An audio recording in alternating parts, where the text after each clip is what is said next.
Hi hello ನಮಸ್ತೆ, ನಾನು ನಿಮ್ಮ Chaitra Pratap. Welcome back to my YouTube channel. Friends, ನೀವೆಲ್ಲ ಚೆನ್ನಾಗಿದ್ದೀರಾ ಅಂತ ಭಾವಿಸ್ತಾ ಇವತ್ತಿನ ವ್ಲಾಗ್ನ ಶುರು ಮಾಡ್ತಾ ಇದ್ದೀನಿ. ಇನ್ನು ಇವತ್ತಿನ ವ್ಲಾಗ್ ಬಂದು ಮಂಗಳವಾರದ ಕಂಪ್ಲೀಟ್ ನನ್ನ ರುಟೀನ್ ಯಾವ ರೀತಿ ಇತ್ತು ಅನ್ನೋದನ್ನು ಈ ವ್ಲಾಗಲ್ಲಿ ನಿಮ್ಮೊಟ್ಟಿಗೆ ಶೇರ್ ಮಾಡ್ತಾ ಇದ್ದೀನಿ.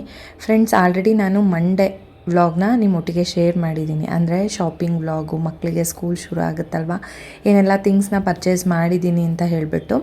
ಇನ್ನು ಮಂಗಳವಾರ ಬೆಳಗ್ಗೆ ಸ್ವಲ್ಪ ದೇವ್ರ ಮನೆಯೆಲ್ಲ ಕ್ಲೀನ್ ಮಾಡೋದಿತ್ತು. ಹಾಗಾಗಿ ಅವತ್ತಿನ ದಿನ ಅದೇ ಜಾಸ್ತಿ ಕೆಲಸ ಇತ್ತು ಅಂತಲೇ ಹೇಳ್ಬೋದು. ಬೆಳಗ್ಗೆ ನಾನು ವ್ಲಾಗ್ ಶುರು ಮಾಡಿದಾಗ 8:30 ಏನೋ ಟೈಮು.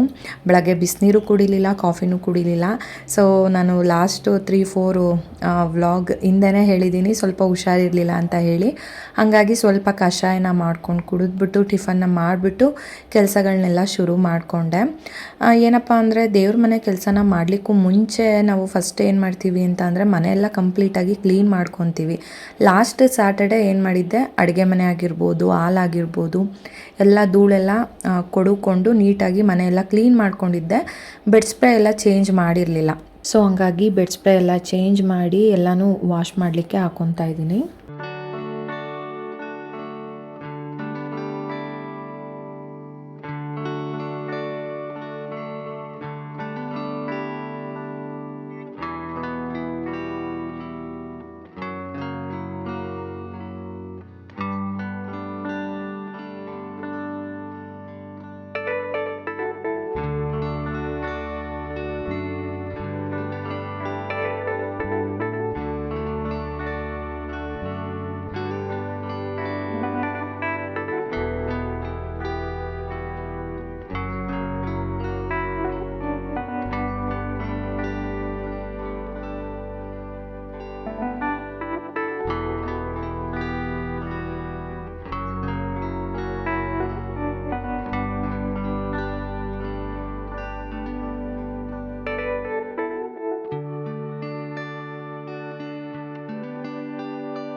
ಮನೆ ಕೆಲಸಗಳನ್ನ ಶುರು ಮಾಡ್ಲಿಕ್ಕೆ ನಿಂತರೆ ಟೈಮ್ ಹೇಗೆ ಹೋಗುತ್ತೆ ಅಂತಲೇ ಗೊತ್ತಾಗೋದಿಲ್ಲ. ನೋಡ್ತಾನೆ ಸುಮಾರು ಹೊತ್ತು ಟೈಮ್ ಆಗೋಗ್ಬಿಟ್ಟಿರುತ್ತೆ. ಇನ್ನು ಈ ಬೆಡ್ ಸ್ಪ್ರೇ ಎಲ್ಲ ಏನು ತೆಗ್ದಿದ್ದೆ ಅದನ್ನೆಲ್ಲ ಮಿಷಿನ್ಗೆ ಹಾಕಿ ಒಂದು ಟ್ರಿಪ್ ಆಲ್ರೆಡಿ ಟೆರೆಸ್ ಮೇಲೆ ಹೋಗಿ ಬಟ್ಟೆಗಳನ್ನೆಲ್ಲ ಹಾರಾಕ್ಬಿಟ್ಟು ಬಂದಿದ್ದೆ. ಇನ್ನೂ 2 ಟ್ರಿಪ್ಪು ಮಿಷಿನ್ ಓಡಿಸೋದಿತ್ತು. ಇನ್ನು ನಮ್ಮನೆಯವ್ರದ್ದು ಶೂಸ್ ಎಲ್ಲ ಸ್ವಲ್ಪ ಕೊಳೆ ಆಗಿಬಿಟ್ಟಿತ್ತು. ಜಿಮ್ಗೆ ಹೋಗೋ ಶೂಸ್ಗಳೆಲ್ಲ ರೆಗ್ಯುಲರಾಗಿ ಯೂಸ್ ಮಾಡ್ತಾರಲ್ವ, ಹಾಗಾಗಿ ಅದನ್ನೆಲ್ಲ ವಾಶ್ ಮಾಡಿಟ್ಟು ಕಂಪ್ಲೀಟಾಗಿ ಮನೆ ಕೆಲಸ ಏನಿದೆ ಅದನ್ನೆಲ್ಲ ಮುಗಿಸ್ಬಿಟ್ಟು ವೇದಾಂಶನಿಗೆ ಸ್ನಾನ ಎಲ್ಲ ಮಾಡಿಸ್ಬಿಟ್ಟು, ಸೊ ಅವನು ರೆಡಿ ಮಾಡಿ ಈ ರೀತಿ ಟಿ ವಿ ಹಾಕ್ಕೊಟ್ಬಿಟ್ಟು ಕೂರಿಸ್ದೆ ಅವನಿಗೆ. ಅಂದರೆ ಬೊಂಬೆ ಹಾಕ್ಕೊಟ್ರೆ ಸುಮ್ಮನೆ ಸೈಲೆಂಟಾಗಿ ನೋಡ್ಕೊಂಡು ಕೂತಿರ್ತಾನೆ. ಇನ್ನು ನಾನು ಫ್ರೆಶ್ ಅಪ್ ಆಗಿ ಬಂದಮೇಲೆ ಇನ್ನು ದೇವ್ರ ಮನೆ ಕೆಲಸಗಳನ್ನೆಲ್ಲ ಶುರು ಮಾಡ್ಕೊಬೇಕಿತ್ತು. ಅಂದರೆ ದೇವ್ರ ಮನೆ ಕೆಲಸ ಶುರು ಮಾಡೋಷ್ಟರೊಳಗಡೆ ಆಲ್ರೆಡಿ ಟೈಮು 2 ಗಂಟೆ ಏನೋ ಆಗಿತ್ತು. ಸೊ ಅಷ್ಟರೊಳಗಡೆ ನಮ್ಮದು ಮಧ್ಯಾಹ್ನದ ಊಟ ಎಲ್ಲ ಮುಗಿಸ್ಕೊಂಡೇ ದೇವ್ರ ಮನೆ ಕೆಲಸನ ಶುರು ಮಾಡಿಕೊಂಡೆ. ಏನಂದರೆ, ಈ ದೇವ್ರ ಮನೆ ಕೆಲಸನ ಮಾಡಬೇಕು ಅಂತ ಅಂದರೆ ದಿನದಲ್ಲಿ ಅರ್ಧ ದಿನ ಅದೇ ಹಿಡಿದ್ಬಿಡುತ್ತೆ ಟೈಮು. ಸೊ ನಾನು ಫ್ರೈಡೇ ಪೂಜೆ ಮಾಡಲಿಕ್ಕೆ ಸ್ಯಾಟರ್ಡೇನೇ ಮನೆಯೆಲ್ಲ ಕ್ಲೀನ್ ಮಾಡ್ಕೊಂಡಿದ್ದೆ. ಮಂಗಳವಾರ ದೇವ್ರ ಸಾಮಾನೆಲ್ಲ ತೊಳ್ಕೊಳ್ಳೋಣ ಅಂತ ಹೇಳ್ಬಿಟ್ಟೆ ಪ್ಲ್ಯಾನ್ ಮಾಡ್ಕೊಂಡಿದ್ದೆ. ಯಾಕೆಂದರೆ ಇದ್ರ ಮಧ್ಯದಲ್ಲೆಲ್ಲ ನನಗೆ ಇವೆಂಟ್ ಇತ್ತು. ನೆಕ್ಸ್ಟ್ ಡೇ ಮತ್ತೆ ಬುಧವಾರ ಗುರುವಾರನೂ ಈವೆಂಟ್ ಇತ್ತು. ಸೊ ಇನ್ನು ಗುರುವಾರ ನಾನು ಬಂದು ದೇವ್ರ ಮನೆಯೆಲ್ಲ ಕ್ಲೀನ್ ಮಾಡಲಿಕ್ಕೆ ಆಗೋದಿಲ್ಲ ಅಂದ್ಬಿಟ್ಟೆ ಮಂಗಳವಾರ ಕ್ಲೀನ್ ಮಾಡ್ಕೊಳ್ಳೋಣ, ಇನ್ನು ಫ್ರೈಡೇ ನಾನು ಪೂಜೆ ಮಾಡಲಿಕ್ಕೆ ಸರಿ ಹೋಗುತ್ತೆ ಅಂದ್ಬಿಟ್ಟು ಎಲ್ಲನೂ ನೀಟಾಗಿ ಕ್ಲೀನ್ ಮಾಡ್ಕೊತಾ ಇದ್ದೀನಿ.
ಫೈನಲಿ ದೇವ್ರ ಮನೆ ಕೆಲಸ ಎಲ್ಲ ಕಂಪ್ಲೀಟಾಗಿ ಮುಗೀತು. ದೇವ್ರ ಸಾಮಗ್ರಿಗಳನ್ನೆಲ್ಲ ಏನೂ ಜೋಡಿಸ್ಲಿಕ್ಕೆ ಹೋಗಲಿಲ್ಲ. ಯಾಕೆಂತಂದರೆ ಫ್ರೈಡೇ ನಿಧಾನಕ್ಕೆ ಎಲ್ಲ ಜೋಡಿಸಿ ಪೂಜೆ ಮಾಡ್ಕೊಳ್ಳೋಣ ಅಂತ ಹೇಳ್ಬಿಟ್ಟು ಸಾಮಗ್ರಿಗಳೇನಿರುತ್ತೆ ಅದನ್ನೆಲ್ಲ ನೀಟಾಗಿ ತೊಳೆದ್ಬಿಟ್ಟು ಹಾಗೆ ದೇವ್ರ ಮನೆಯಲ್ಲಿ ಇಟ್ಟೆ. ಇನ್ನು ಬಟ್ಟೆಗಳೆಲ್ಲ 2 ಟ್ರಿಪ್ ಹಾಕಿದ್ದೆ ಅಲ್ವಾ, ಇನ್ನೂ ಒಂದು ಟ್ರಿಪ್ಪು ಹಾಕೋದಿತ್ತು, ಅದನ್ನೆಲ್ಲ ಆರ್ಲಿಕ್ಕೆ ಹಾಕ್ಬಿಟ್ಟು ಇನ್ನು ಬೆಳಗ್ಗೆ ಹಾರಾಕಿದ್ದು ಬಟ್ಟೆಗಳೆಲ್ಲ ಸ್ವಲ್ಪ ಫೋಲ್ಡಿಂಗ್ ಮಾಡಿ ಎತ್ತಿಡಬೇಕಿತ್ತು. ಆ ಕೆಲಸನೂ ಮಾಡ್ಕೊತಾ ಇದ್ದೆ. ನಿಜವಾಗ್ಲೂ ತುಂಬಾ ಸುಸ್ತಾದಂಗೆ ಆಗೋಯಿತು. ಯಾಕೆಂದರೆ ಬೆಳಗ್ಗೆ ನಾನು ಟೈಮ್ ತೋರಿಸ್ತೀನಿ, ಯೂಶಲಾಗಿ ನನ್ನ ವ್ಲಾಗಲ್ಲಿ ನಾನು ಶುರು ಮಾಡುವಾಗ ಟೈಮಿಂಗ್ಸ್ನ ತೋರಿಸ್ತೀನಿ. 8:00ವರೆಗೆ ಕೆಲಸ ಮಾಡಲಿಕ್ಕೆ ಶುರು ಮಾಡಿದ್ದಕ್ಕೆ ಸಂಜೆ ಹತ್ತತ್ರ ಅಂದ್ರೂ ಒಂದು 7:00ವರೆಗೇನೋ ನಾನು ವ್ಲಾಗ್ನ ಎಂಡ್ ಮಾಡಿದ್ದೀನಿ. ಸೊ ತುಂಬ ಕೆಲಸ ಇರುತ್ತೆ. ದೇವ್ರ ಮನೆ ಕೆಲಸ ಅಂದ್ರೇ ಹಾಗೆ, ನಾನು ಆಗಲೇ ಹೇಳ್ದಂಗೆ ಅರ್ಧ ದಿನ ದೇವ್ರ ಮನೆ ಕೆಲಸಕ್ಕೆ ಟೈಮ್ ಹೊಟ್ಟೋಗ್ಬಿಡುತ್ತೆ. ಇನ್ನು ಅದ್ರ ಮಧ್ಯದಲ್ಲಿ ನೆಕ್ಸ್ಟ್ ಡೇ ಇವೆಂಟಿಗೆ ಬೇರೆ ಹೋಗ್ಬೇಕಿತ್ತಲ್ವ, ಸ್ವಲ್ಪ ಕಿಟ್ಟೆಲ್ಲ ನೋಡ್ಕೊಬೇಕಿತ್ತು. ಅಂದರೆ ಏನು ಐಟಮ್ ಖಾಲಿ ಆಗಿದೆ, ಏನು ಐಟಮ್ ತೊಗೊಬೇಕು, ಇದನ್ನೆಲ್ಲ ಸ್ವಲ್ಪ ನೋಡ್ಕೊಳ್ಳೋದಿತ್ತು. ಹಾಗಾಗಿ ಸ್ವಲ್ಪ ಪಿನ್ಸ್ಗಳೆಲ್ಲ ಖಾಲಿ ಆಗಿತ್ತು, ಅದನ್ನೆಲ್ಲ ಸ್ವಲ್ಪ ಅಂದರೆ ಬಾಕ್ಸ್ಗಳಿಗೆಲ್ಲ ಅದನ್ನು ಸ್ಟೋರ್ ಮಾಡ್ಕೊಬೇಕಿತ್ತು. ನಮ್ಮ ಖುಷಿ ಅದರಲ್ಲೆಲ್ಲ ಹೆಲ್ಪ್ ಮಾಡ್ತಾಳೆ, ಅಮ್ಮ ಇಲ್ಲ ನಾನೇ ಅದನ್ನೆಲ್ಲ ಹಾಕ್ಕೊಡ್ತೀನಿ ಕೊಡಿ ಅಂತ ಹೇಳಿಬಿಟ್ಟು ಅವಳೇ ಅದನ್ನೆಲ್ಲ ಬಾಕ್ಸಿಗೆ ಹಾಕ್ಕೊಟ್ಲು. ಇನ್ನು ಏನು ಸ್ವಲ್ಪ ಸ್ಟಾಕ್ ಖಾಲಿ ಆಗಿದೆ ಅದನ್ನೆಲ್ಲ ಸ್ವಲ್ಪ ಆನ್ಲೈನಲ್ಲಿ ತರಿಸ್ಕೊಬೇಕಿತ್ತು. ಬಟ್ ನೆಕ್ಸ್ಟ್ ಡೇ ಇವೆಂಟ್ಗೆ ಆಗೋ ಥರ ಇತ್ತು. ಹಾಗಾಗಿ ಈವೆಂಟ್ ಮುಗಿಸ್ಕೊಂಡು ಬಂದಮೇಲೆ ತರಿಸ್ಕೊಳ್ಳೋಣ ಅಂತ ಹೇಳಿ ಸುಮ್ಮನಾದೆ. ನಿಜವಾಗ್ಲೂ ತುಂಬಾ ಕೆಲಸ ಇತ್ತು. ಫೈನಲಾಗಿ ಕೆಲಸ ಎಲ್ಲ ಮುಗಿದ್ಮೇಲೆ ಒಂಥರ ಮನಸ್ಸಿಗೆ ಸಮಾಧಾನ ಆಗುತ್ತೆ. ಸೊ ಇಲ್ಲಿಗೆ ಈ ವ್ಲಾಗ್ನ ನಾನು ಎಂಡ್ ಮಾಡ್ತಾಯಿದ್ದೀನಿ. ನೀವೆಲ್ಲ ವೀಡಿಯೋನ ಪೂರ್ತಿಯಾಗಿ ನೋಡಿದ್ದೀರಾ ಅಂತ ಭಾವಿಸ್ತೀನಿ. ನಿಮಗೇನಾದರೂ ಇಷ್ಟ ಆಗಿದರೆ ದಯವಿಟ್ಟು ಲೈಕ್ ಮಾಡಿ, ಹೊಸದಾಗಿ ಯಾರು ನೋಡ್ತಿದ್ದೀರಾ ಚಾನಲ್ನ ಸಬ್ಸ್ಕ್ರೈಬ್ ಮಾಡ್ಕೊಂಡು ನೋಡಿ ಅಂತ ಹೇಳ್ತಾ ಮತ್ತೆ ನಾನು ನೆಕ್ಸ್ಟ್ ವ್ಲಾಗಲ್ಲಿ ಸಿಗ್ತೀನಿ. ಅಲ್ಲಿವರೆಗೂ ಸಿ ಯು, ಬಾಯ್ ಸ್ನೇಹಿತರೆ, ಥ್ಯಾಂಕ್ ಯು.